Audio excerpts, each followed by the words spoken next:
Jeudi 30 novembre 2017, le Club des entreprises de l'économie sociale et solidaire appelé Business est lancé dans les Yvelines par Activity. Laissons les organisateurs de ce lancement présenter Business, mais aussi les élus qui étaient porteurs de ce projet ont également précisé les contours de ce club. Et qui cherchent les moyens de se développer. Alors voilà, Business est là et va apporter des réponses, du moins va essayer. Tout ça, c'est une histoire qui a été pensée par l'État, mise en musique par Activity. Vous savez que le département, par l'intermédiaire d'Activity, a comme volonté jusqu'en 2018-2019 de mettre à l'emploi ou en formation plus de 5000 bénéficiaires du RSA. Et que, bien évidemment, il y a un partenaire qui est absolument indispensable dans cette volonté, dans cet accompagnement de volonté, c'est l'économie sociale et solidaire. Depuis 10 ans, c'est presque 25% d'augmentation des emplois dans le cadre de l'économie sociale et solidaire. Donc et puis c'est en 2017 la rencontre de trois demandes, de la volonté des entreprises marchandes d'être en responsabilité sociale et d'augmenter leur responsabilité sociale. L'ensemble des marchés publics que nous portons et qui ont maintenant obligation de clause d'insertion. Ça s'est développé, nous on a connu ça dans la rénovation urbaine. Il y a 10 ans, quand on parlait de clause d'insertion dans la rénovation urbaine, on regardait avec des grands yeux en disant ça va tout compliquer. Et maintenant on s'aperçoit que c'est pas par hasard que c'est arrivé dans tous les marchés publics, parce que l'insertion dans les marchés publics, c'est aussi cette mise à l'emploi dans le secteur marchand est très efficace. Et puis c'est la volonté des collectivités aussi d'avoir plus d'efficacité, plus de mutualisation, à moindre coût, dans un espèce de circuit court qui est la mise à l'emploi de leurs plus proches, c'est-à-dire de leurs habitants. Donc l'économie sociale et solidaire, avec les collectivités du territoire, avec la communauté urbaine, avec le département, avec Activity, il y a une logique obligatoire de travail, de penser ensemble, et cette pensée ensemble, elle va s'appeler Business, et elle va se développer, elle s'ouvre aujourd'hui, et elle va se développer. Bien, moi je voudrais d'abord saluer cette initiative. Oui, c'est vrai que les entreprises sociales et solidaires, ça existe depuis qu'il y a des chefs d'entreprise qui portent des valeurs sociales et solidaires, c'est-à-dire depuis toujours, et puis qui les mettent en pratique dans leurs entreprises. Aujourd'hui, c'est porté et encouragé par tout le monde. Mais je voudrais revenir sur la façon dont vous m'avez présenté. Déléguée au handicap, je suis en fait déléguée à l'autonomie. Et l'autonomie, ça change tout. Ce mot-là change tout. Parce que l'autonomie, c'est plus positif. L'autonomie, on accompagne les personnes vers l'autonomie. On n'est pas simplement délégué au handicap. Et on sait que le travail, c'est le plus beau et le plus fort facteur d'autonomie pour les personnes handicapées en particulier. Et alors, aujourd'hui, le département accompagne les personnes handicapées suivant leurs capacités, dans le travail, dans des entreprises adaptées, dans des ESAT. Aujourd'hui, il y en a, je crois, à peu près une trentaine dans le département. Rien que les ESAT, je crois, emploient plus de 2000 personnes. Donc, c'est dire l'importance de l'économie, dans notre économie locale, de ces structures qui sont dans les espaces verts, la blanchisserie, le conditionnement, enfin vous savez ça aussi bien que moi. Mais au-delà du travail, je voudrais qu'on pense aussi à la formation pour les personnes handicapées notamment. On était hier avec Philippe Pascal au lycée horticole de Saint-Germain, et j'ai découvert avec stupeur que c'était seulement depuis l'année dernière qu'il y avait obligation pour les établissements du genre du lycée de Saint-Germain d'intégrer dans la formation les personnes en situation de handicap.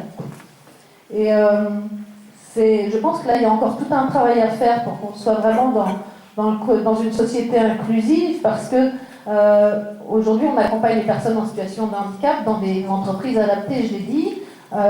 Mais si on veut accompagner les personnes en situation de handicap dans le milieu ordinaire, il faut commencer par les former. Pour ça, on va toujours les cantonner dans ces structures adaptées. Et je pense qu'il y a un vrai effort à faire en amont des entreprises sociales et solidaires. Il y a un travail à faire là-dessus. Et puis je voudrais dire, ce que tout le monde sait, c'est toute la richesse que peut apporter une personne en situation de handicap dans une entreprise. C'est un climat plus solidaire, plus tolérant, plus ouvert, et on sait que ça porte souvent l'entreprise et que c'est tout bénéfique pour l'entreprise.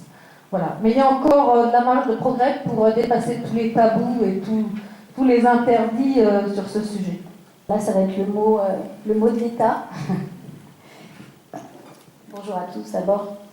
Alors au niveau national, vous le savez, le nouveau gouvernement a voulu transmettre un signe fort aux acteurs de l'ESS en nommant un haut commissaire à l'ESS qui est chargé de la stratégie nationale pour le développement de l'ESS et pour aider les 165 000 entreprises, alors qui sont des associations, des fondations, des sociétés commerciales, des mutuelles, des coopératives, toutes des entreprises qui vont se mobiliser chaque jour pour apporter des solutions concrètes, des solutions aux défis sociaux, aux défis sociétaux, environnementaux et sanitaires de notre pays. D'ailleurs, la feuille de route nationale est en cours d'élaboration, comme vous devez le savoir, en partenariat avec tous les acteurs et les collectivités territoriales. Alors, les années à venir, elles vont être marquées par la mise en route des chantiers du Grand Paris et des JO 2024, dont il faudra savoir se saisir. Et elles constitueront pour vous une formidable opportunité et des leviers de développement pour les entreprises de l'ESS. Et c'est dans ce cadre que l'État soutient ces efforts et maintient et renforcera ces efforts. En Île-de-France, quelques chiffres quand même, on est un peu encore loin du compte. L'ESS ne représente que 7% de l'économie. Au niveau national, il faut savoir que c'est 10%. Donc l'État soutient fortement le développement quantitatif et qualitatif des entreprises de l'ESS aux côtés de la région et qui vient d'ailleurs la région de présenter sa nouvelle stratégie régionale. Alors cette stratégie régionale, elle est traduite dans un plan qui s'appelle le SR2EI, qui est le schéma régional de développement économique, d'innovation et d'internationalisation. Et dans ce cadre, avec le Conseil régional, l'État soutient des actions en faveur de l'ESS, avec une attention particulière sur les structures de l'insertion par l'activité économique, et puis les entreprises adaptées. Et avec un focus sur des filières, vous ne serez pas étonnés du choix des filières qui sont identifiées comme stratégiques, notamment le numérique qui doit se trouver en transversal maintenant dans toutes les filières et dans tous les métiers, et puis l'économie circulaire. Et puis l'État soutient aussi les entreprises directement, les structures de l'ESS. Alors en Île-de-France, la Directe a soutenu la création et le développement de 392 structures de l'insertion par l'activité économique, qui représentent 75 millions d'euros. Et en ce qui concerne les entreprises adaptées, elles sont au nombre sur l'Île-de-France de 73 et pour un volume de 40 millions d'euros par an. Donc ça, c'est quelque chose quand même qui est assez important à noter. Et pas que ça, parce que afin de faciliter le rapprochement entre les structures de l'ESS et les autres acteurs, l'État a confié à une structure qui est le GIC Maximilien, tout le monde doit connaître ici, une mission régionale de développement et d'appui des clauses sociales, et dans le cadre du Grand Paris. Pour les Yvelines, c'est Activity qui joue ce rôle sur le département. En ce qui concerne l'accompagnement et l'outillage des structures de l'ESS, l'État, avec la CDC et le FSE, accompagne aussi une structure qui s'appelle le DLA, donc il y en a en Île-de-France dans tous les départements, et cela à hauteur de 1,5 million. Donc nous avons un DLA aussi qui peut vous accompagner dans votre développement et en cas aussi de restructuration de difficultés. Alors pour revenir au sujet du jour, en 2016, comme il a été dit précédemment, La préfecture des Yvelines, en collaboration avec l'unité départementale des Yvelines de la Directive de France, a donc lancé une réflexion pour créer sur le département un projet structurant pour soutenir les structures de l'ESS. Vous l'aurez compris, l'État est impliqué dans ce projet depuis son origine. La préfecture est membre du conseil d'administration d'Activity. La Direct est un partenaire de développement du projet, mais est aussi un partenaire financier du projet. Donc c'est un projet qui s'appuie sur des groupes de travail avec différents acteurs, donc je pense qu'il y a beaucoup de représentants ici aujourd'hui, des acteurs de l'insertion, du réseau de l'ESS, et qui s'est réuni régulièrement pour amorcer le développement de ce projet sur les Yvelines. Et beaucoup d'entre vous, je pense, sont parmi nous aujourd'hui, on les en remercie. Le projet voit aujourd'hui le jour, et nous sommes là pour le célébrer ensemble, grâce à cet événement qui est porté par l'agence d'insertion Activity. C'est un projet important pour le territoire, comme il a été dit précédemment. C'est un projet qui a pour objectif principal de mieux faire connaître l'offre de services de l'ESS, mais aussi de la développer, de mettre en lisibilité aussi tous les acteurs de l'ESS, de créer des nouveaux marchés.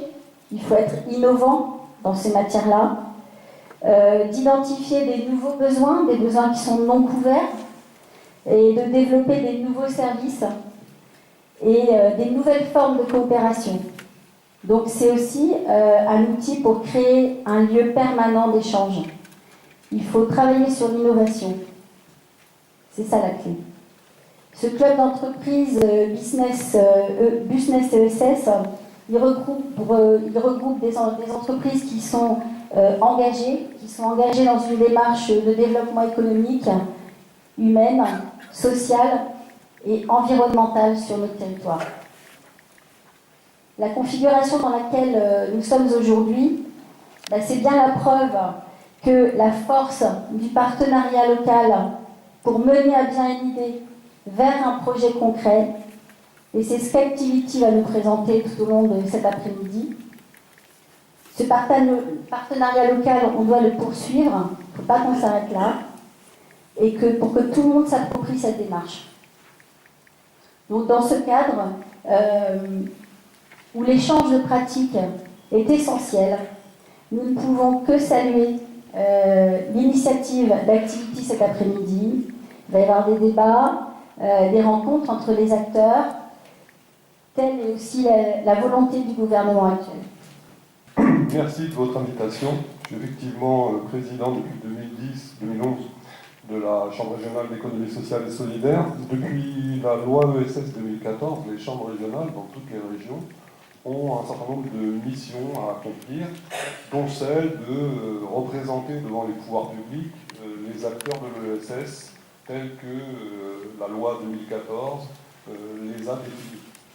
Le périmètre de l'ESS est effectivement clarifié depuis cette loi et nous avons accueilli à l'occasion les réseaux des structures d'insertion par l'activité économique qui sont pleinement considérés comme des acteurs de l'ESS aux côtés des associations, des mutuelles, des coopératives, des entreprises à but social et d'un certain nombre d'autres structures que je ne décline pas, qui visent tous et toutes à poursuivre le même objet, c'est-à-dire développer des activités dans un monde éminemment marchand qui vise à développer l'utilité sociale et plus largement renforcer les relations entre les individus. C'est vrai que les principes qui sont définis dans la loi et qui caractérisent les entreprises de l'ESS ont tous plus ou moins un rapport avec le développement d'une société juste, solidaire, dont les principes de développement économique permettent le dégagement de richesses, mais qui ne sont pas possédés par les actionnaires des entreprises en question, qui sont redistribués par le travail des acteurs dans ces différentes formes d'entreprises.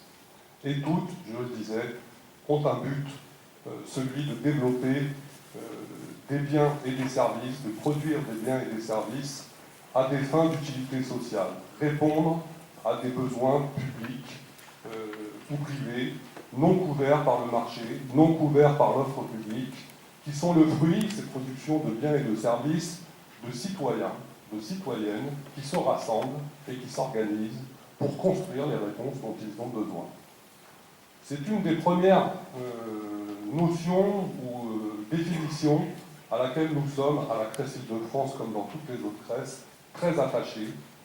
On peut aussi partir d'une autre définition, qui est plus scientifique, plus historique, plus universitaire, qui consiste à considérer que l'ESS, c'est le développement d'activités qui s'appuie sur une base triangulaire constituée des pouvoirs publics, des citoyens qui s'organisent et qui créent ces entreprises, tout en respectant les règles du marché.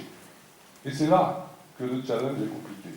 Très compliqué parce qu'on voit bien qu'une société idéale construite par ces principes de l'ESS n'est pas forcément en accord avec la société que nous vivons actuellement. Les principes du marché ne sont pas forcément compatibles avec cette volonté d'égalité, avec cette volonté de solidarité, puisque le levier principal d'une économie de marché, c'est la concurrence et la compétitivité. Voilà pourquoi la plupart des acteurs de l'ESS qui se réfèrent à cette définition historique ont ce sacré défi à relever que de mettre en adéquation les principes du marché et les principes de l'économie sociale et solidaire.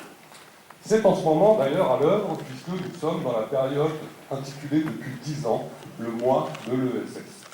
Donc c'est l'occasion, effectivement, comme c'est le cas aujourd'hui, de rassembler des acteurs pour réfléchir, agir et définir des projets d'action. C'est le cas de ce qui se passera cet après-midi avec Business. Et c'est à ce titre que la Crèce Île-de-France est tout à fait satisfaite, à travers tous les acteurs qui sont ici présents et qui sont membres de la Crèce, qui nous citent, on risque d'en oublier quelques-uns, Jean-Paul Carcélès, Patrick Radjeff, et puis les représentants de l'équipe de gestion et d'autres structures.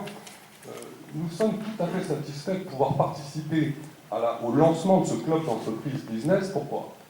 Parce qu'il est l'illustration même de ce que je viens d'évoquer. On est dans un partenariat public, société civile organisée essentiellement dans le cadre de l'activité d'insertion par l'activité économique aujourd'hui, mais on peut penser que le club business va s'élargir à d'autres structures de l'ESS, et c'est le but, dans un rapport à construire avec des entreprises marchandes. Voilà. C'est l'illustration, si on le fait court, d'un rapport à la définition scientifique et historique de l'ESS, tel que certains chercheurs l'ont développé. Donc on est tout à fait satisfait de participer à cette journée de lancement. Je salue l'initiative du conseil départemental, je salue l'initiative de l'État qui vient d'être rappelée dans les rapports que nous construisons régulièrement et quotidiennement avec les services de l'État en région. La Crèce Île-de-France est partenaire du conseil régional, nous avons assisté, vous l'avez peut-être vu, avec tous nos membres, ou presque, au développement de la stratégie régionale du développement de l'ESS, un des volets du SRDEI que vous avez mentionné, madame. Nous sommes aussi aux côtés du conseil régional pour développer et relayer sur les territoires que l'on a appelés les bassins d'emploi, et nous sommes au cœur de cette préoccupation ici aujourd'hui, développer des partenariats avec les collectivités locales infrarégionales pour pouvoir promouvoir l'ESS, développer des initiatives, accompagner les entreprises de l'ESS, tout ce que les missions que la loi 2014 confie aux CRES se traduiront par cet engagement des acteurs de la CRES au développement local de l'ESS, qui, en plus d'avoir toutes ces caractéristiques rapidement brossées tout à l'heure, est une économie par définition qui est très ancrée sur les territoires. Et à ce titre, j'ai juste un petit reproche à faire, global, à tous les acteurs que nous sommes, puisque moi aussi je me fais prendre les doigts dans le pot de confiture quelquefois. D'où vient cette absolue habitude de constamment utiliser des termes anglo-saxons pour définir quelles sont les natures de nos projets.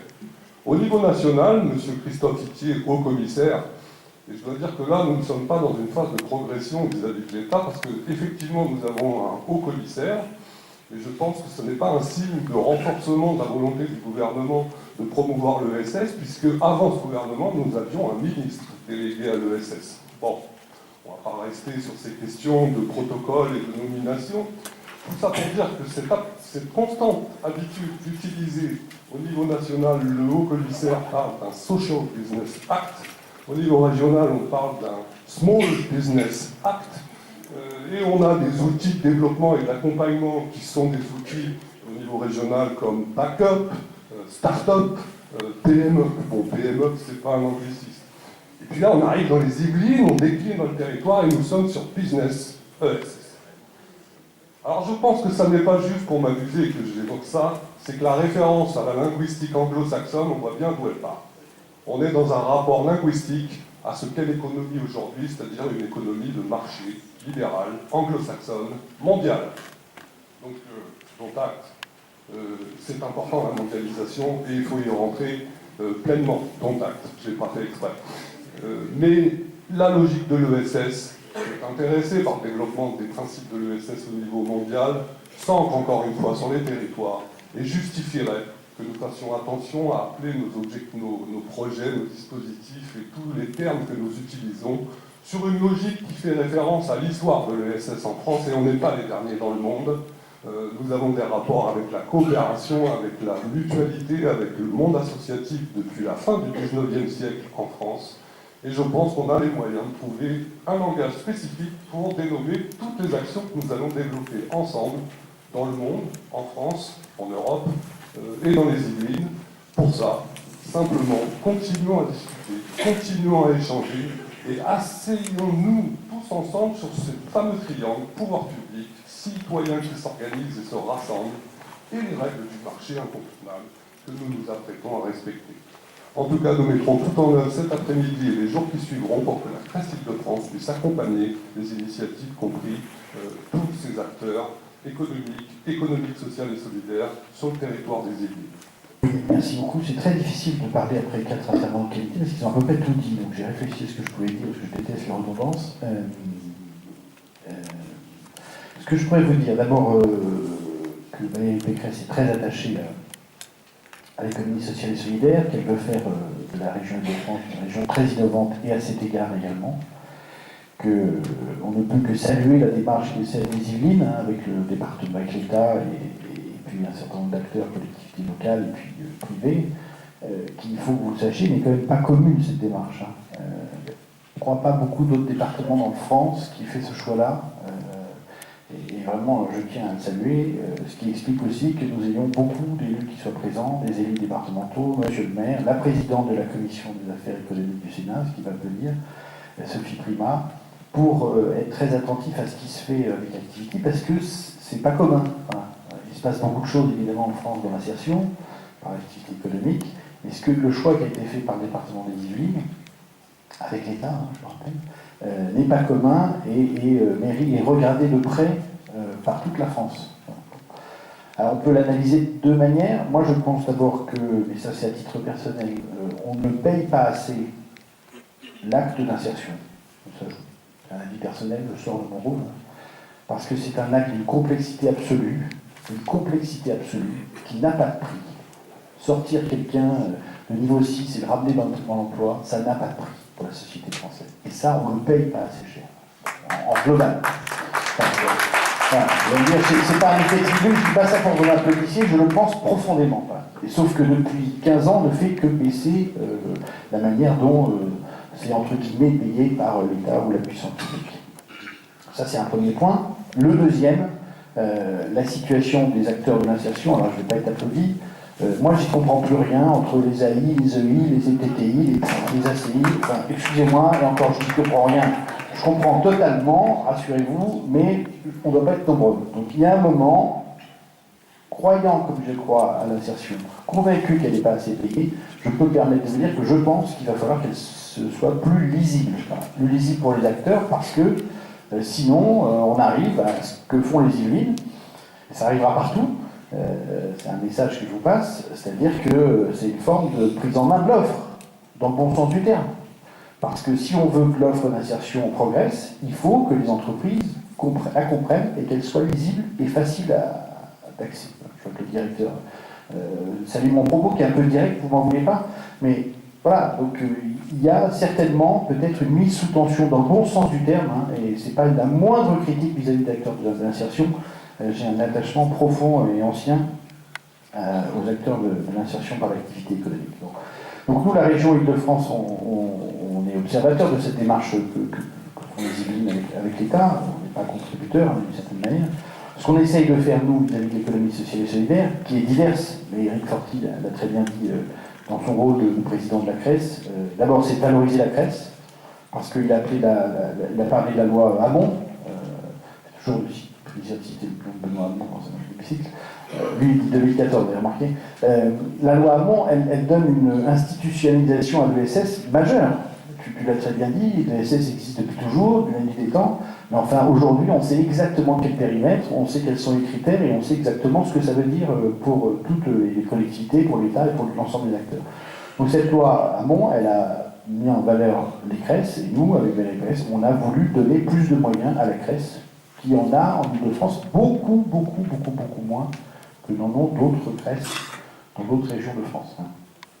Ça, je balaye devant ma porte, pareil pour le représentant de l'État, il faut qu'on continue à donner de l'argent à la CRES parce que c'est pas ça qui va créer de l'emploi, mais c'est pas ça qui va créer de l'emploi, enfin encore qu'un ou deux, mais ça va aider le secteur à se structurer mieux encore. Et ça c'est très important dans une institutionnalisation, je suis désolé, c'est pas très joli comme bon, du secteur de l'économie sociale et solidaire.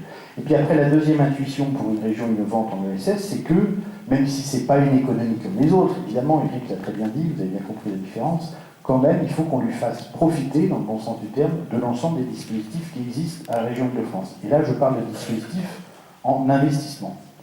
Parce que je vous vois venir sur les dispositifs en fonctionnement. Donc là, on parle de dispositifs d'investissement, faire profiter les structures de l'ESS de la gamme UP, désolé, encore d'investissement. Là, on voit ce que ça veut dire. Pour du soutien à l'investissement, l'ensemble des structures de l'ESS. C'était une demande des acteurs de Graphie qui rassemble l'ensemble des structures de l'ESS, de SIAE. Ils nous l'ont demandé assez fortement, ils ne pensaient pas du tout qu'on répondrait favorablement, c'est peut-être pour ça qu'ils nous le demandaient. Et bien on a dit oui, chiche, voilà. Alors c'est très compliqué parce que ça veut dire mettre dans les jurys des programmes UP ou des porteurs de projets, jusqu'à présent que les entreprises capitalistiques, Eric, pour proposer des projets. Il faut qu'autour de la table, il y ait des gens qui soient capables de considérer la valeur sociale, sociétale, environnementale du projet, et pas simplement la valeur en termes de création de richesse ou de création d'emploi. Ce qui n'est pas simple. Mais on va y arriver en mettant autour de la table des gens de valeur, et merci aux graphies, et merci à la CRES de s'y coller. Et donc là, on parle quand même d'une enveloppe de 40 millions d'euros en 2017, ce qui peut faire des soutiens en investissement sur des projets allant jusque 250 000 euros sur 3 ans. On parle de choses très importantes en investissement. Donc c'est une démarche qui est quand même assez nouvelle, à laquelle Valérie Pécresse est très attachée, au-delà, et tu l'as très bien dit, de la nécessité, dans les lycées, dans les espaces verts, dans les marchés publics en règle générale, de faire des clauses d'insertion. Catherine l'a dit, la clause d'insertion, elle a été créée dans le cadre d'une loi, j'étais un peu à la manœuvre à l'époque, par un modeste amendement parlementaire, un peu nuitamment, d'un ancien collègue qui s'appelle Rodolphe Thomas, qui proposait ces structures, ces clauses d'insertion dans la rénovation urbaine. Bon. Comme ce n'était pas très populaire pour celles et ceux qui ont la main sur le code des marchés publics, ça a mis du temps à sortir. Bon, ce que je peux comprendre, parce qu'il ne s'agit pas de faire n'importe quoi quand même avec le code des marchés publics. Pour autant, c'est une démarche très intelligente, qui ne doit pas être fourvoyée évidemment, qui doit sortir les gens vers l'emploi durable. Et pour ça, il faut, et j'en arrête là, il faut qu'il y ait une structuration, une lisibilité de l'offre, de l'insertion et puis de l'ESS. Et c'est bien qu'il n'y ait pas que dans la salle des structures de l'insertion par l'activité économique, qu'on puisse, au-delà de cette structuration et cette mise en lisibilité, qu'on puisse lutter contre un mal français qui est le tuyau d'orgue. C'est-à-dire que tout le monde dans son couloir, fait quelque chose de bien, mais jamais il parle à celui d'à côté. Pas souvent. Donc, si on pouvait faire plus de transversalité dans notre pays, je pense qu'on découvrirait que le petit voisin à côté fait souvent des choses d'une grande qualité et que la mise en synergie de tout ça pourrait créer de l'emploi et puis de la valeur, dans le bon sens du terme, et puis peut-être un petit peu d'économie. Voilà ce que je voulais vous dire. En tout cas, bravo, même si je suis un peu partie prenante en disant bravo aux Yvelines, au département, à l'État d'avoir créé Activity. Un dernier point que je voulais vous dire, je trouve bien aussi, parce qu'on connaît bien tous l'insertion par l'activité économique, il y a une dimension assez concurrentielle les uns vis-à-vis des autres. On ne va pas se mentir. Donc c'est bien aussi de faire cette espèce de Pax Romana, hein, où chacun considère qu'il n'est pas simplement là pour prendre le marché du voisin, vu la complexité pour avoir ce type de marché d'insertion par l'activité économique. Bravo à Activity, bravo à celles et ceux qui contribuent à cette démarche. Et puis vraiment, ce que vous faites pour la société française me paraît déterminant, et je ne dis pas ça pour vous ici. Merci.